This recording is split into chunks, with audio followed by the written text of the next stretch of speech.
আল্লাহ রাব্বুল আলামিন বলেন, ইয়া আইয়াতুহান নাফসুল মুতমাইন্না ইরজিই ইলা রাব্বিকি রাদিয়াতাম মারদিয়া ফাদখুলি ফি ইবাদি ওয়াদখুলি জান্নাতি। চিল্লায় কোন আল্লাহু আকবার। আল্লাহ রাব্বুল আলামিন বলেন, ইয়া আইয়াতুহান নাফসুল মুতমাইন্না, ও আত্মশুদ্ধিওয়ালা মুতমাইন্না কলবওয়ালারা, সুবহানাল্লাহ বলেন, ইরজিই ইলা রাব্বিকি রাদিয়াতাম মারদিয়া, তুমি প্রত্যাবর্তন করো দুনিয়ার জিন্দেগি থেকে তোমার প্রভুর দিকে। সুবহানাল্লাহ বলেন। উদখুলি ফি ইবাদি, দেখো না আমার কত গোলামেরা তোমার জন্য সব কিছু ওপেন করে দিয়েছে, খুলে দিয়েছে। আল্লাহ কি ওপেন করে দিয়েছে আর কি খুলে দিয়েছে? আল্লাহ বলেন, ফাদখুলি জান্নাতি, সে দুনিয়া থেকে চলে যাওয়ার পরে অন্য কোনো জায়গায় তাকে ট্রানজিট করা হবে না, তার স্থান সরাসরি হবে বিনা হিসাবে বেহেশত। তাহলে এই আত্মশুদ্ধির মর্যাদা বলেন আমাদের কম না বেশি? আত্মশুদ্ধির মর্যাদার গুরুত্ব কম না বেশি? এখন আসেন, আত্মশুদ্ধি আমরা কিভাবে হব, আর এই আত্মশুদ্ধি করলে পরে আমাদের কি কি উপকার, আর আত্মশুদ্ধি ছাড়া ইবাদত করলে যে কোনো ফায়দা নাই, এটাও আমাদের জানা দরকার আছে। আবার আত্মশুদ্ধি এটা কেটে যায়, ব্লক হয়ে যায়, কালো হয়ে যায় কোন কোন কাজে, এটাও হাদিসে আসছে। এজন্য আমরা আত্মাকে আগে পরিশুদ্ধ করতে হবে। আত্মাকে কি করতে হবে? এবার ক্লিয়ার বুঝেন। মুসলিম শরীফের বরাত দিয়ে হাদিস আসছে, নবী বলেন, দুনিয়ার বুকে যত শিশু জন্মগ্রহণ করে প্রত্যেকটা শিশুই ঈমান আমলের উপর জন্মগ্রহণ করেছে। যদিও সে হিন্দুর ঘরে হয়, যদিও সে খ্রিস্টান ঘরে হয়, যদিও সে বৌদ্ধের ঘরে হয়, সব গোলাম কার? আরো জোরে বলেন কার? আল্লাহ বলছেন, শোনো, আমি প্রত্যেকেই একটা লোক থেকে তোমাদেরকে বের করেছি। তোমাদের আদি পিতার নাম আছে, আমাদের আদি পিতার নাম হচ্ছে হযরতে আদম। হযরতে ওয়ালাকাদ কাররামনা বানি আদম। আল্লাহ বলছেন, আমি বনি আদমকে সম্মানিত করেছি, আমি বনি আদমকে মর্যাদা দিয়েছি। এই পৃথিবীতে প্রায় 800 কোটি মানুষের উপরে আছে, সবাই আদম সন্তান, কিন্তু ধর্ম ভিন্ন হতে পারে, বর্ণ ভিন্ন হতে পারে, গোত্র ভিন্ন হতে পারে, কিন্তু আমাদের বাবার পরিচয় আছে না নাই? সবার বাবা কয়জন? রাসূল আরবি হাদিসে বলছেন, শোনো, প্রত্যেকটা শিশুই জন্মগ্রহণ করে ফিতরাতের উপরে, প্রত্যেকটা শিশুই জন্মগ্রহণ করে ইসলামের উপরে, কিন্তু বাবা মা খ্রিস্টান হওয়ার কারণে তাকে যিশুর আপনার ইবাদত করনেওয়ালা বানায়। বাবা মা যদি মূর্তি পূজক হয় তাহলে তাকে মুশরিক বানায়। বাবা মা যদি ইসরায়েলি ইহুদি হয় তাহলে ওই লোকটাকে ইহুদি বানায়। বাবা মা যদি মুত্তাকিন ফরহেজগার হয় তাইলে ওই লোকটাকে মুসলমান বানায়। কথা বলেন ঠিক কিনা? এবার আল্লাহ বলছেন, শোনো, আদম থেকে বানাইলাম, পিতা মাতার কারণে তুমি অন্য ধর্ম গ্রহণ করেছো, অসুবিধা নাই, তবে আমি সব ধর্মকে বাদ দিয়ে একটা ধর্ম শুধুমাত্র দিলাম, ওটার নাম হচ্ছে ইসলাম। ওটার নাম কি?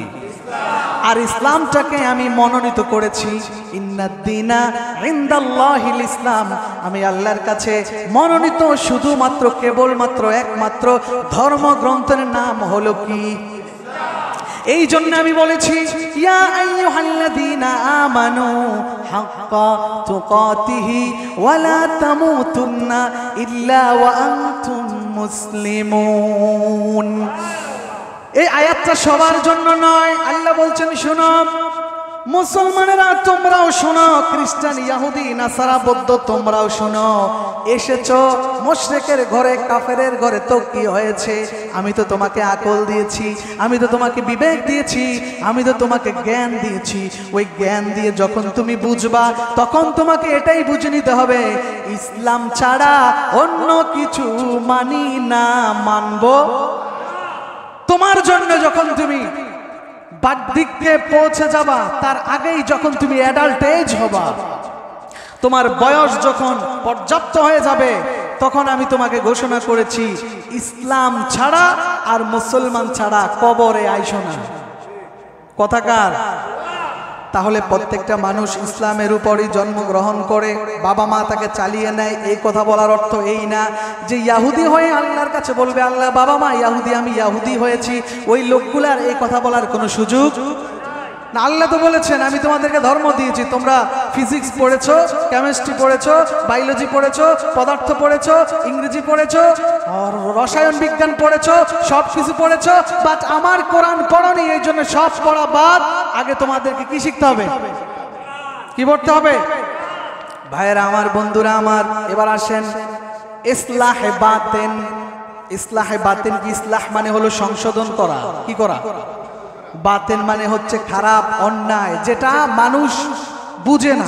ধরেন দুটো বিষয় মানুষ পাপ করে, একটা হচ্ছে জাহের প্রকাশ্য, আর একটা হচ্ছে কি বাতিন মানে কি অপকাশ্য। তো মানুষ অপকাশ্য বা গোপন, তো একটা মানুষ পাপ করে প্রকাশ্য, আরেকটা কি গোপনে করে। আল্লাহ বলছেন প্রকাশ্য যেটা করেছো সেটা প্রকাশ্য আমার কাছে, গোপনে গুনার জন্য মাপ চাও। গুনার জন্য, গুনার জন্য যদি তুমি মাপ চাও আমি আল্লাহ তোমাকে ক্ষমা করে দেব, এটা আমি কোরআনে ঘোষণা দিয়েছি।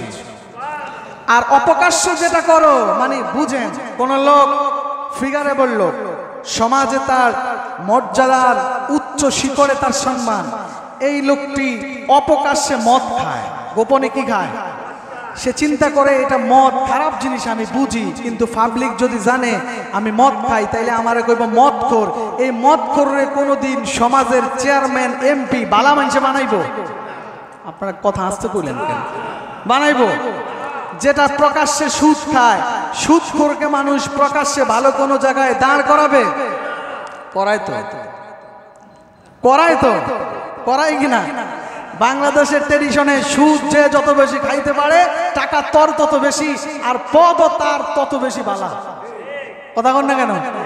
একটা লোক শিক্ষিত, তার যোগ্যতা আছে, তার দক্ষতা আছে, ক্যাপাবিলিটি আছে, তাকে সভাপতি বানায় না, সেক্রেটারি বানায় না, প্রধান অতিথি বানায় না, বানায় ওই সুদ খাইয়া পেট মোটা হইয়া যেটা টাকার মালিক।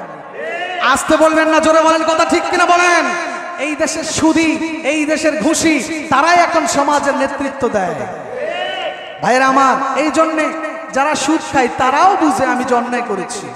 আল্লাহ বলছেন শোনো, সুদ, ঘুষ, তারপরে আরো আনুষঙ্গিক যত ধরনের পাপাচারিতা আছে, এই সবগুলি জানালে মানুষ তোমাকে সরাসরি সম্মান করবে না, রেসপেক্ট করবে না। এই জন্যই তুমি গোপনে আমি আল্লাহর কাছে মাপ চাও। একটা মানুষ তার ভিতরে হিংসা আছে না নাই? একটা মানুষ তার ভিতরে অহংকার আছে না নাই? আল্লাহ বলছেন ও নবী আপনি বলে দেন আল কিবরিয়াউ রিদাই, আল কিবরিয়াউ রিদাই ওয়াল আজমাতু ইজারি, রাও মুসলিম।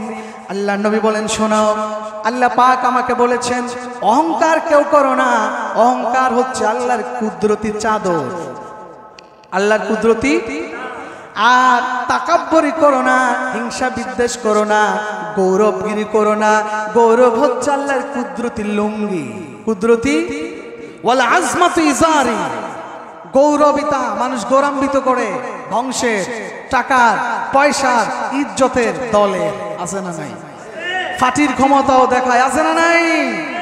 আল্লাহ বলছেন এগুলি করো না। কেন? যদি এগুলি করতে যাও, এগুলি একমাত্র আমি আল্লাহকে মানাই, তোমাদেরকে মানায় না। কেন? একটা পিঁপড়া কামড় দিলে 3 মিনিট না, 3 তিরিকা 9 মিনিট উফ কয়ে কান্দ। আরে কথা কয় না কেমন চললে? একটা মশা কামড় দিবে, তাই বলে তুমি মশার স্প্রে কিনো, মশারি টাঙ্গাও মশার কামড়ের ভয়ে। তো তুমি আর কি মানুষ, একটা মশারে ডরাও তুমি, এই মশার ডরে তুমি কয়েল জ্বালাও, স্প্রে জ্বালাও, মশারি কিনো, আর তুমি সেই লোক গৌরবগিরি দেখাইবা, এটা মেনে নেওয়া যায়? আল্লাহ বলছেন গৌরব করো না, অহংকার করো না। খুলিকাল ইনসানু দাঈফা, আমি তোমাদেরকে দুর্বল হিসাবে সৃষ্টি করেছি, তোমরা দুর্বল, আমি আল্লাহ সবল। কওয়া, আমি আল্লাহ শক্তিশালী, আল্লাহর মতো এত শক্তিশালী আর ভাইয়েরা